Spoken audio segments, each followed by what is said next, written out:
Welcome to Gulfstream Park. It is December 28th, 2014. Christina Bossanakis, joined by Ron Nicoletti. Another lovely day here in southern Florida. Big weekend of racing thus far. Ron, 3 graded stakes yesterday, and really what a day we had. It turned out to be a lot of fun. Yeah, it was a big crowd here, and the races were so exciting, you know, and we had a couple of those long races you don't get to see very often, 1.5 miles on the turf. And usually when you card those type of races, you know, you get like 4 or 5 or 6 horses, because horses traditionally, they say in America, do not want to run that long. We had 14 horses in each one of those races, or about 14 in each one of those races, so made for very exciting racing. We're going to show you a couple of those, but first I want to remind you about what we got going on today in the pick 6, Rainbow 6. We have a $150,000 guarantee. That's races 5 through 10. That's $150,000. And then in the pick 5 today, a $50,000 guarantee. And on Saturday and Sundays in the late pick 4, we guarantee $100,000 in that pool. And that's races. Pick 4 is the last 4 races on, not 6 through 10. It's 7 through 10 on the pick 4. So it should be a fun day, and we had some great races yesterday. We sure did, and one of the races that I was really excited about going in, and it turned out to be a really nice one, was the Grade 3 La Prévoyante, and the winner turned out to be such a nice mare, mare that I go back. I have quite a bit of a history with her. I saw her sell as a yearling, and that is Irish Mission from the Christophe Clement barn. Now, Ron, look at that crowd before you get over exactly, and they had some of the most spectacular pedigrees in the world in that race of these mares. I would love to have any one of most of this field. You see Irish Mission gets the nod, but who comes up to finish is second, and that's another Christophe Clement horse, and that's Tabride. Both of these horses appear to be en route to be bred in 2015, and it looks like the winner might be going to tap it later next season. And also Tabride, she's going to be going to Australia, not the country Australia, to the stallion Australia, who's standing at Coolmore, Ireland. So very exciting race. They were crowded. I mean, there was the whole field of that big field was separated by about 6 lengths when they turned for home. You don't normally see that, you know, and it was just so exciting. Everybody looking for racing room, and of course, as you mentioned, Christophe Clement, his 2 horses finished 1, 2 in there, and that's his 5th win in that race. She's a Canadian champion, actually. Oh, I knew she'd get that in there. Yeah, you have to work in the... She's a Canadian champion, too. So a very nice victory. Robert Evans owns that filly, so we look forward to, if we don't see her later on, and maybe she'll make another race or 2, but she will be bred in 2015. So very exciting race. But speaking of exciting races, one of the fan favorites here in southern Florida is the winner of the Mr. Prospector. That was a Grade 3 race. It's for sprinters. And the Gritty Speechify from the Ralph Nix barn. I have a world of respect for this horse, Ron. I have a world of respect for his connections. Ralph has done a phenomenal job with this horse. He does have a restricted esophagus, which doesn't allow him to eat the way other horses eat, but he's just such a trooper. And he's a great looking horse. We were talking about this as you say. He wins that race, and he does it in a really nice time of a 109.4. So it was a really good performance. And we talk about this because every time I mentioned on the air yesterday with you when he won the Kenny No Jr. across town at Gulfstream Park West, he looked fantastic. Yeah. He looked fantastic again today. You know, you spoke to Barry Irvin. He wasn't sure if he would handle the little bit of moisture we had in the good track yesterday. No problem. So congratulations to all the connections for Speechify. A lot of fun. Yeah, he was a very cool horse, and we look forward to seeing him later on this meet here at Gulfstream Park. So, Ron, we do have a lot of ground to cover. We have another 10-race card. We have all those great betting options today. Let's jump into the first race on the card. It is a 12-5 claiming event. It is 5.5 furlongs on the main track. Few scratches, number 3, 8, and 9. The scratch of the number 3 was significant to me. That was my top selection. 9, too. Yeah, so. That was my top selection. So I ended up going with another one in here, and that was number 9. Also scratched in number 9. number 10. It's showing number 9, but it was actually number 10. What did you do in here? I went with number 2, Melita, moved to the George Navarro bond via the claim, steps up after drawing away to defeat $12,500 maidens by, well, that one that raced by almost 4 lengths. The bond is really good first off the claim, 38%. Jose Lascano in the saddle. I love the way Jose Lascano rides. And this horse was my second choice in it, so I bumped him up in there. You know, usually pick maiden winners going right back, but this one won impressively. And then I went with the 12, I Beat You, was facing winners too. The Kirk Zadie barn apprentice, Tyler Gaffione. He had the horse in there that scratched, the number 3, so they left this number 12 horse in there, and then I closed it out with the 4, Goodbye Sorrow. I went with Exclusive Symphony, thinking that this filly is going to be showing speed. And again, she'll probably be challenged by number 12, I Beat You, and it'll be interesting to see how the pace scenario sets up in that first race. We'll move on to the second race on the card, and it kicks off the early pick 4. There is a jockey change, number 9, and that's Manny Aguilar. And my top selection, I went with the number 6, and that is Becky's Kitten. And again, here's another one. This is another one of the cavalry of kittens joys that we see. Got to have a kitten on the card. Got to have a kitten on the card. Although this is on the main track, Ron, so it'll be interesting to see how this. I just think this horse from the Marcus Vitale barn stacks up well. Yeah, talking about the main track. If you look at this horse, 6 for 8 in the money on the Gulfstream Park main track with 8 starts, 2 wins, 3 seconds in the third. Had it on top. We have we're in agreement with our exacting here. The 5 all keyed up is stretching out to a mile into 16. He surrendered that late lead last time out. He finished second against the same level of competition. That was going a 1-turn mile. You know, the concern we always mention is never had a win at this distance. 7 previous races, 1 second and 2/3. I closed it out with the 11 Serious Indeed, but I think they're going to have to do some running to beat the 6 Becky's Kitten. I agree with you. On to the third race on today's card. It is a maiden special weight, and it is a mile on the main track. It is for 2-year-old fillies, and we do have a jockey change. And number 6 will be ridden by AP Bandera. AP Bandera will be ridden by Javier Castellano, not the other way around.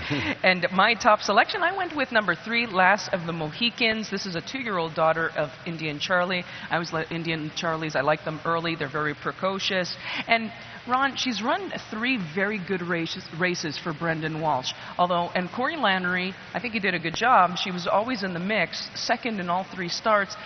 As favorite, never got it done. Right. And Joel Rosario gets aboard today, and I think maybe they're just trying to switch things up and hopefully get the win this time. I mean, want to beat here, but we want to go back and show you a race of the horse that ran that we picked second, or lice. We both picked second in there, and that's Daring Duchess. If you go back and look at this horse's race at Gulfstream Park West on November 29th, you see her there just getting, you know, she was the 13 in there, and you see her on the outside. She was way back. She had a tough go. You see she's dropping back to last now. After that, you know, breaking a step slow, so they decided to take her back. But watch her closing the stretch, and I mean, she had it all against her, and she really comes flying at the end. You see her on the outside, and I'm going here, I'm watching the race, I'm saying this horse might win after that slow beginning, and just ran out of time and didn't get the job done. But I'm thinking today, breaking from post 2, this horse should run very well. I'm in total agreement with you with the number 3, Last of the Mohicans, but I believe you got to have Daring Duchess on your ticket. So when you're putting your early pick 4 ticket together, make sure you use the number 2, Daring Duchess. And I closed it out in here with the number 5, Puffle Feathers, $100,000 daughter of Tisnell, wheeling back after finishing behind an impressive winner called Eskin for Money. Eskin for Money, you mentioned. I actually threw on my ticket number 8, and that's Amy's Image, and this is a daughter of Taylor Cat from the Todd Pletcher barn. If you look at her race, a couple of in her debut, actually her, 2 starts back, there was a horse that finished ahead of her that day, Eskin for Money, who you were just talking about now. She finished far behind Tammy the Torpedo, a nice horse from the Chad Brown barn. I'm looking for her to run a much better race. Last time out, she finished behind a horse named Huska, and that horse came back and was finished second in a stake at Tampa. So I'm looking for this filly maybe to pick up the pieces and finish third. Also want to note there's a jockey change on the number 6 in here, Javier Castellano. So Javier riding for Jane Sibeli. Once again, when you put your ticket together, you might want to take a second look at that horse. 15-1 on the morning line. I think there's a lot of value in that race. Moving on to the 4th race on the card, which is another maiden special weight, and it is for 2-year-old fillies going 6.5 furlongs on the main track. We do have a scratch number 5, Conquest Archangel, and also number 4, My Sweet Girl, is going to be ridden by Rafael Hernandez, and my top selection in there, I went with number 4, My Sweet Girl, from the Barclay Tag Barn. First time Lasix for this daughter of Bernardini. Ron, the last 2 times her last 2 races in New York, I thought they were just useful races. I think the cutback in distance is really going to help her. She's very well related. She's a half to Caroline Thomas. Caroline Thomas, she's a stakes caliber horse, and she actually won second time out. So I'm hoping that this filly just needed a couple of starts to get going. Yeah, she's got the jockey on her, Rafael Hernandez. I did go with the 3, Lots of Chocolate. This one is shortened up to 6.5 furlongs today. Surrendered that late 3-length lead to get beat 3/4 of a length. That was her South Florida debut, going 7 furlongs. Ralph Nix, Paco Lopez. Just thought the horse was a logical choice. See, you have it in second. Then I used the 6, The Road, not taken. This is a $225,000 daughter of Medagliadoro, debuting for trainer Chad Brown. So right away, you know, your ears got to perk up a little bit in there. 8 Palm Meadows workout showing she gets Lasix, Joel Rosario. So, and I used the one horse in here, Little Jenny, who came flying at the end for Carlo Baccareza. You know, a couple of horses you mentioned, and a couple of horses I used underneath. Number 3, Lots of Chocolate, you mentioned. A full sister to Dialed In. Dialed In, who won the Florida Derby here at Gulfstream. So she definitely has the pedigree. I think she also has the right connections, the right tactics here. I also threw in number 11, and that's a Barbadia from a daughter of Belmont. He doesn't usually have them cranked up for their first start. Speightstown, though, his number's very good with his first-time starters, and she is well related. She's a half-sibling to Etoile Montante, who was a Group 1 winner in France and also a graded stakes winner here in the United States. So she does have the breeding to do some running here today. Well, we'll see how that race plays out. Sometimes when you get these maiden filly 2-year-olds, breeding is the way to go. We're going to have take just a short break here, folks, and we'll come back with the 5th race on the card that kicks off the 20-cent Rainbow 6, and we do have a $150,000 guarantee. Gulfstream Park is one of Florida's top entertainment destinations, mixing restaurants, clubs, a casino, and international boutique shops with world-class racing. In a lavish, sun-drenched setting with the feel of a Mediterranean village, Gulfstream is a leading year-round entertainment and tourist destination and the home of luxury residences in 2014. The Stronach family, owners of Gulfstream Park, is committed to the sport of thoroughbred racing and the grace, spirit, and generosity of the horse. The Rainbow 6 is back and it's better than ever. Now with a 20-cent base wager, it will expand the market for the popular bet.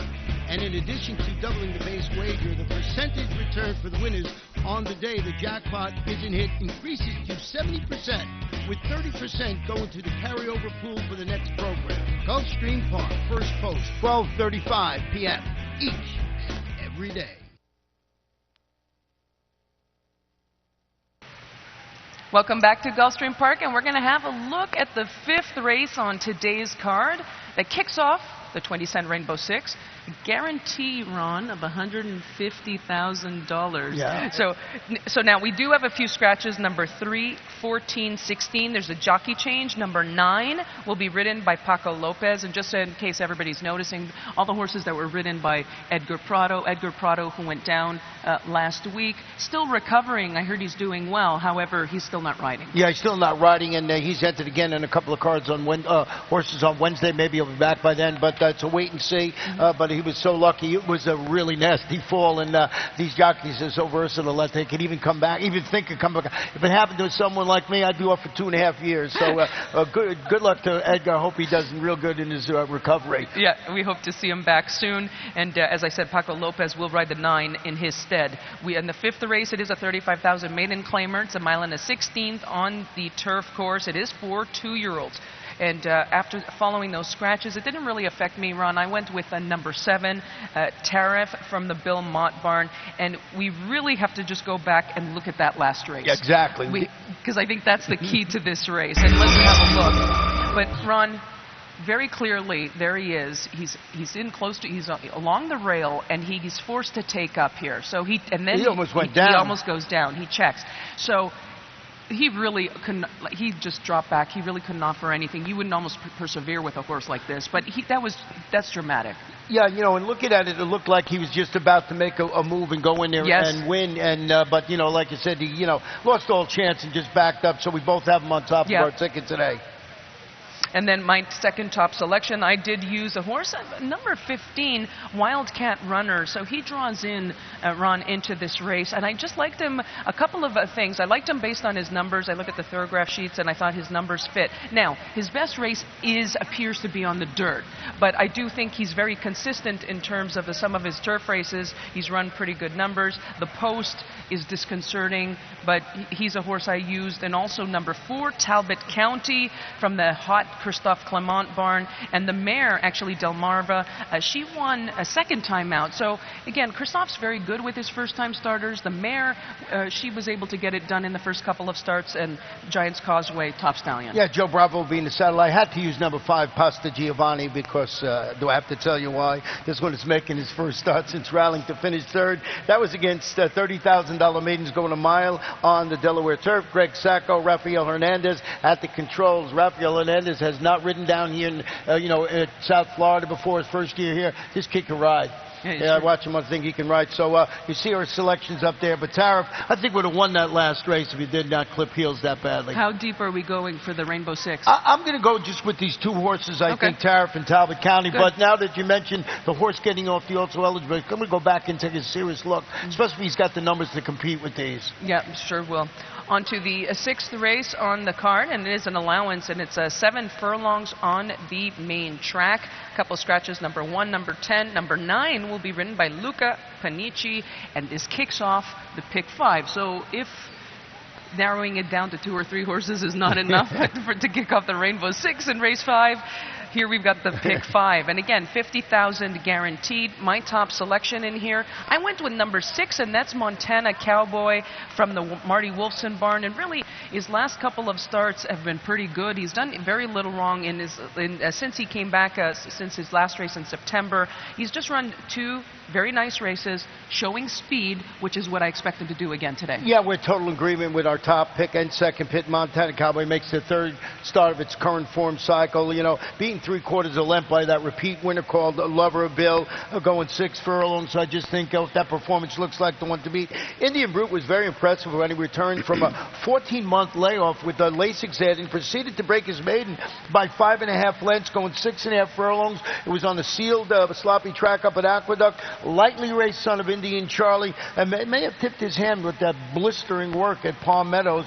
He worked 5 furlongs in 59.1. So this horse here, lots of things to like about number 2 Indian Brute, and I think he's one of the horses you got to have on your pick 5 ticket. I was just going to say, more and more, I don't have him on top of my ticket in this race, but more and more as I look at him, I really like him.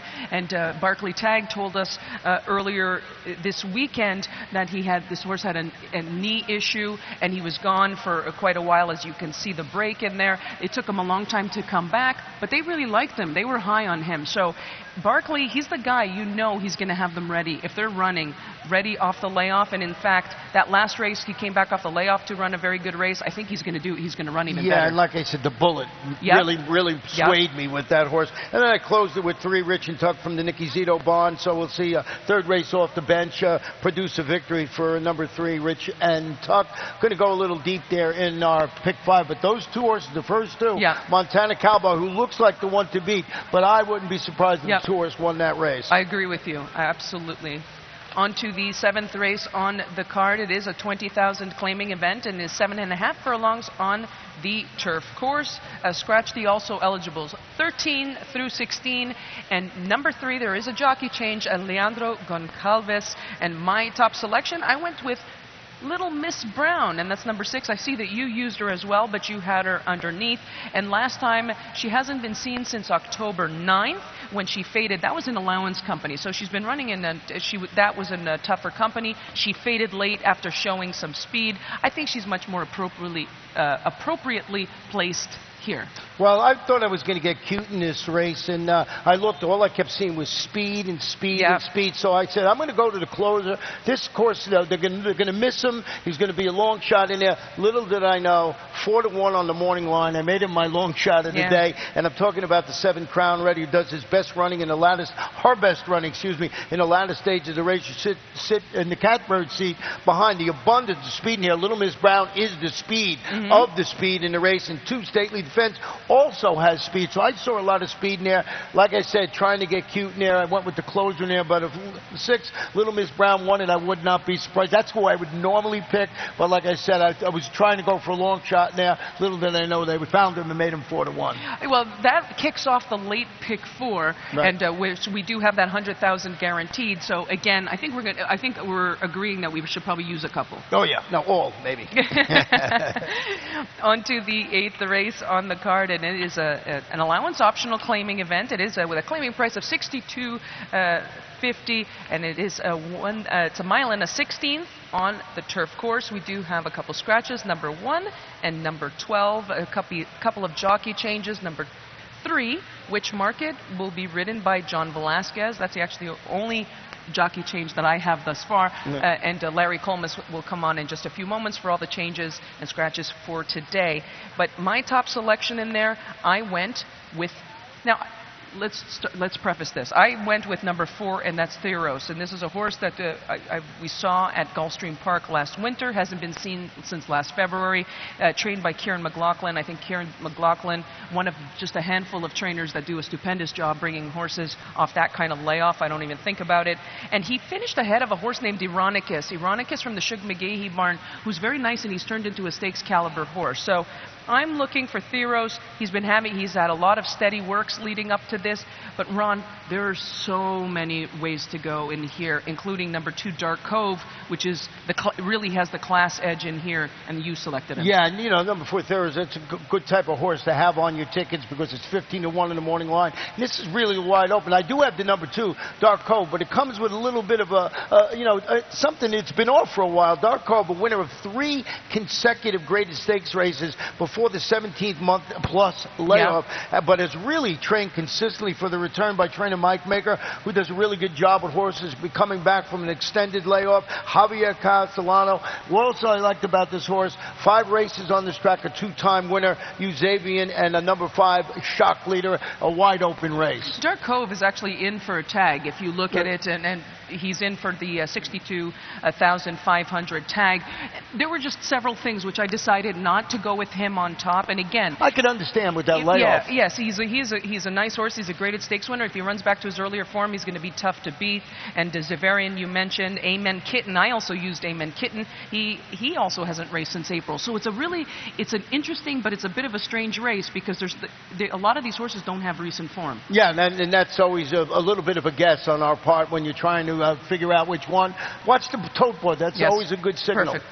On to the 9th race on the card, and it's another allowance. It is a mile on the turf course. Scratch the also eligibles, the 15 through 16, and a jockey change, number 7, Irish Score, will be ridden by Joel Rosario. And I went with a Lookout Raven. That's number 4 from the Graham Motion barn, and has caught the rail in 3 consecutive starts, and she's run pretty well. Last time just got a little leg weary. Yeah, I like it today. She's the one I had on top. I also used another one from Graham Motion, and that is Irish Score. I want to get the name right. I don't get my Irishes mixed up here. Another, as I mentioned, from Graham Motion.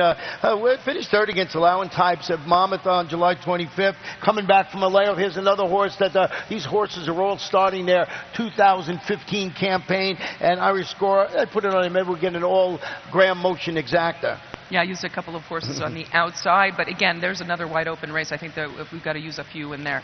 On to the 10th and final race on today's card. It is a 20,000 claiming event, a mile and 16 on the turf course. Scratch the also eligibles 15, 16, my top selection, and I went with another.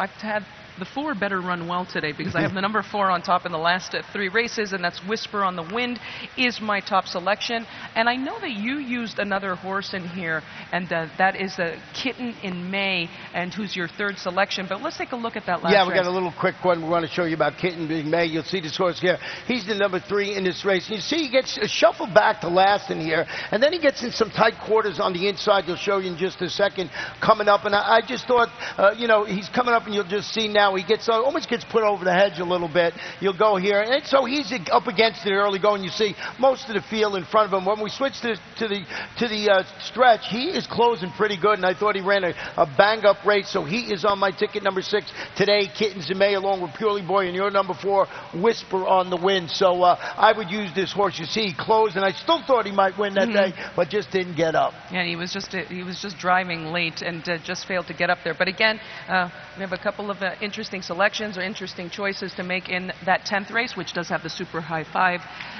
wagering.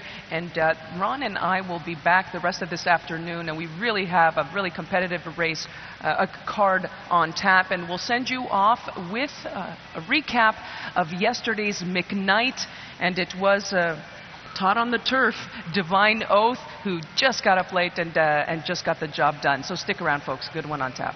Divine Oath, Margano to the inside. These two matching strides. Fixador is up into 3rd, running a big one. Then Unitarian and Slumber, but it is Divine Oath. Divine Oath and Javier Castellano have the lead close to home. Fixador is next on the outside and closing the gap. Divine Oath, Fixador, Divine Oath holds on to McKnight over Fixador. And then